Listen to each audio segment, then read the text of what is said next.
Olá, meus irmãos, Deus os abençoe no poderoso nome de nosso Senhor Jesus Cristo. Que a graça poderosa, a grande misericórdia de nosso Senhor Jesus Cristo possa estar sobre cada coração. É um grande privilégio para mim quando a gente pode se juntar ao redor da palavra de Deus. Nós estamos trabalhando juntamente, nós todos, pela fé de arrebatamento. A verdadeira igreja, ela está nesta hora debaixo da poderosa influência do sol da justiça para amadurecer o grão naquilo que foi chamado por Joel de a chuva seródia.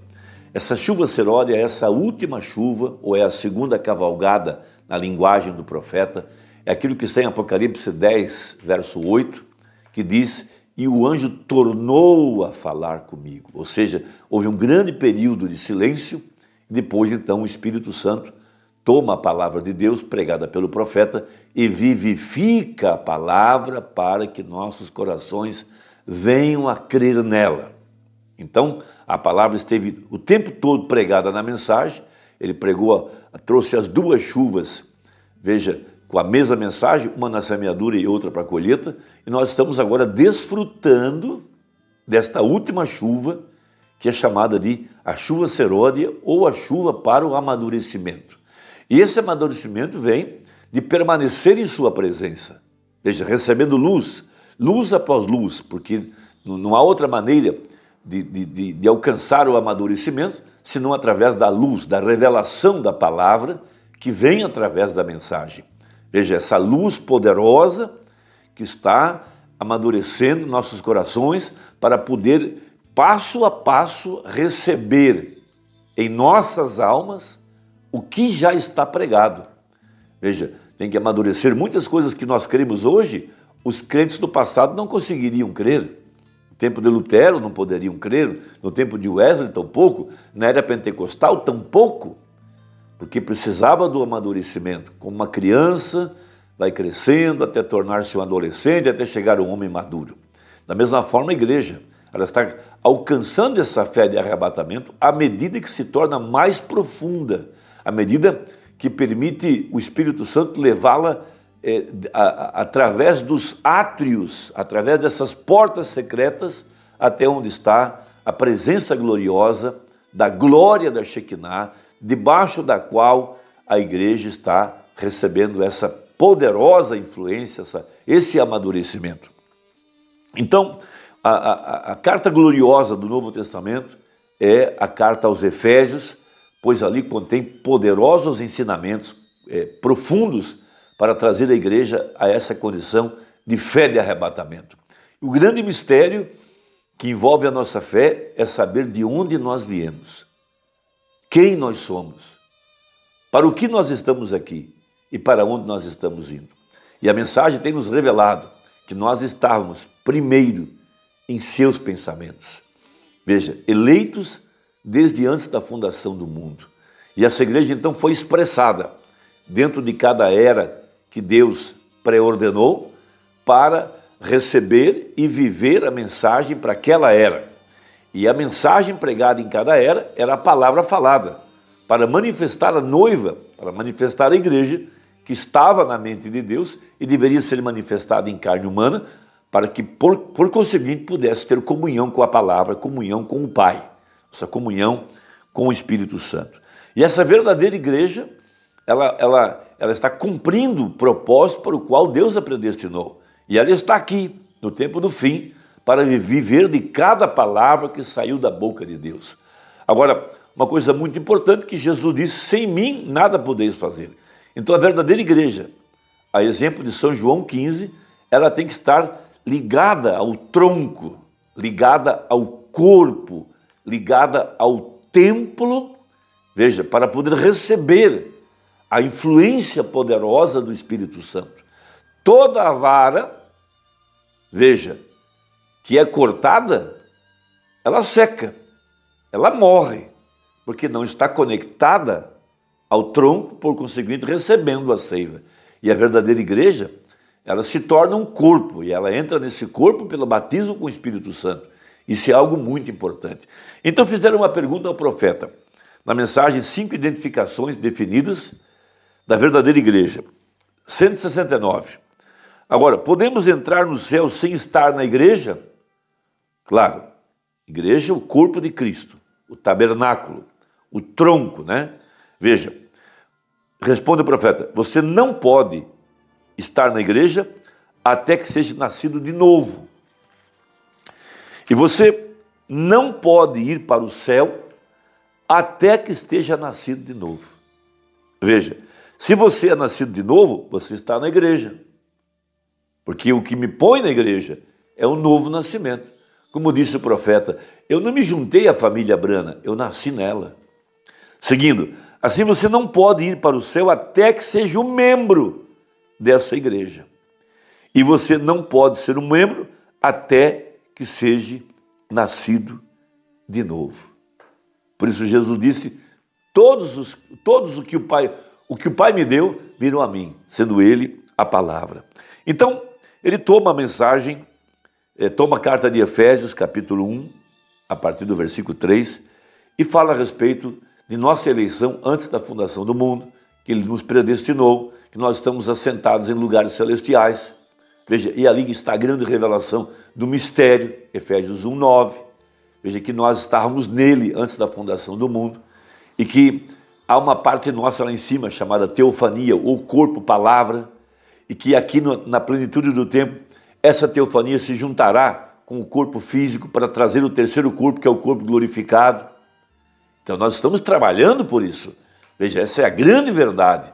Essas teofanias é aquele corpo que deixamos lá em cima, nós vimos do pensamento para a carne, por isso nós estamos aprendendo e crescendo dia a dia, mas como nós somos tirados de Cristo, a palavra, nós estamos nos tornando a palavra dia após dia, crescendo na estatura de um varão perfeito, crescendo na fé. Isso é algo maravilhoso. Então ele continua. Veja, a Bíblia disse sobre esses crentes pré-ordenados, 179. Você tem de estar nesta igreja, irmão, se vai ser parte nisso, porque ele vem por uma igreja, ele vem pelo seu corpo. Que tipo de igreja? Uma igreja que está sem mancha, nem ruga. Ele pergunta, como podemos ser isso? Estando mortos em Cristo, batizados pelo Espírito Santo em seu corpo místico e uma expiação de sangue do Filho de Deus que encontra-se ali por nós, por todas as horas do dia. Ele é aquela pomba salpicada. Aliás, ele é aquela pomba que morreu. Nós somos a pomba salpicada. Veja, achado irrepreensível, esta é a igreja, sem mancha, sem ruga. Ele nos escolheu nele e colocou o nosso nome em seu livro. Veja, a Bíblia diz que Jesus Cristo foi o cordeiro que foi morto. Veja, morto há 1900 anos. Há quanto tempo? O cordeiro que foi morto antes da fundação do mundo. Aonde? Em seus pensamentos. Por conseguinte, ele sabia quem creria e quem não creria, porque primeiro foram criados os nossos corpos celestiais, e quando houve aquela batalha lá na glória, lá na eternidade, Miguel e Lúcifer, e Satanás arrastou mais de 2/3 dessas teofanias, e as tornou rebeldes, e elas estão aqui hoje na terra, em homens e mulheres, anjos caídos dentro das denominações. Essa é que é a verdade. Por isso que nos dias de Noé, os filhos de Deus tomaram para si as filhas dos homens, que foram esses espíritos rebeldes lá na eternidade, e que aqui continuam rebeldes do mesmo jeito. Por isso Jesus disse, como foi lá, seria aqui. Então veja, da mesma forma, nós, que lá em cima não nos rebelamos contra a verdade, aqui nós também estamos permanecendo firmes na verdade. Como nós o adorávamos lá, estamos adorando aqui, em espírito e em verdade. Esta é uma grande escritura. Então veja, 176, quando Deus na Bíblia, a palavra em Gênesis 1, no princípio Deus, veja, tome esse nome, Deus no hebraico, e veja o que significa, soleta-se El Elah Elohim, que significa o todo, o que existe por si próprio, o todo suficiente e o forte. Não havia nada antes disso. Não havia ar, não havia estrelas, não havia umidade, não havia atmosfera, não havia átomos, não havia moléculas, não havia nada antes disso. Era Elá, Elohim, o Eterno. E nele havia atributos, pensamentos, veja, para ser Salvador, para ser Pai, para ser Deus. E ali, ele não era Deus, então ele era Deus, mas não havia nada mais, nenhuma adoração. Assim, Deus é um objeto de adoração, e não havia nada para adorá-lo. Assim, havia atributos nele, filhos nele, para ser isso, para ser Salvador, veja, para ser curador, para ser todas essas coisas que ele é. Assim, a primeira coisa que ele criou. Agora, alguns de vocês querem saber a respeito da minha história de Gênesis? Deus disse, façamos o homem. Veja, a primeira coisa que ele criou foram os anjos para adorá-lo. Então ele se tornou Deus. Então quando ele disse, façamos o homem à nossa própria imagem, que tipo de homem ele fez? Homem espírito. Então quando ele fez esse homem espírito, ele lhe deu o controle. Então ele fez o homem do pó da terra, então ele caiu.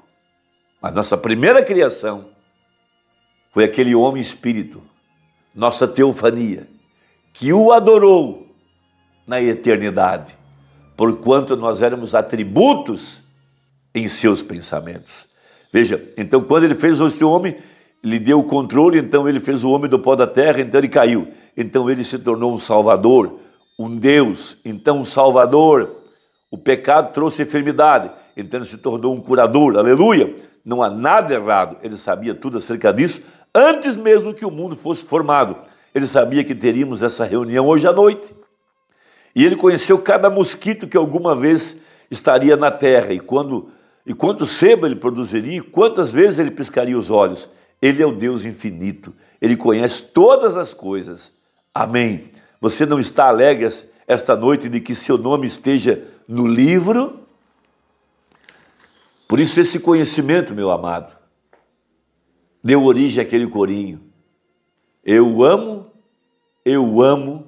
porque primeiro ele me amou. Quando nós tomamos consciência dessa verdade, pela revelação, e nós nos tornamos gratos por isso, produzirá uma adoração por excelência.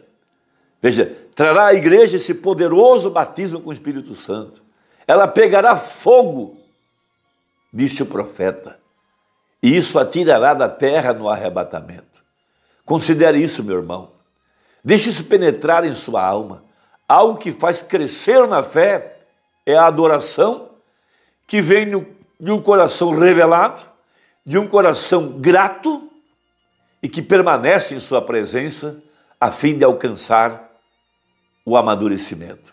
Por isso que a vara de Arão, predestinada, preordenada, na presença da glória da Shekinah, atrás do véu, dentro da arca, floresceu. Por isso o justo florescerá nos átrios de nosso Deus. Isto é, na parte mais profunda, no esconderijo, também chamado de o reino dos céus, também chamado de o terceiro átrio, também chamado de o tronco, de acordo com São João 15, a videira, também chamado de o templo, a morada do Deus Altíssimo. Veja, o corpo palavra. Irmão, que Deus te abençoe. Que a palavra produza fé em seu coração. Deus te guarde. Até a próxima, se Deus quiser. Em nome de Jesus. Amém.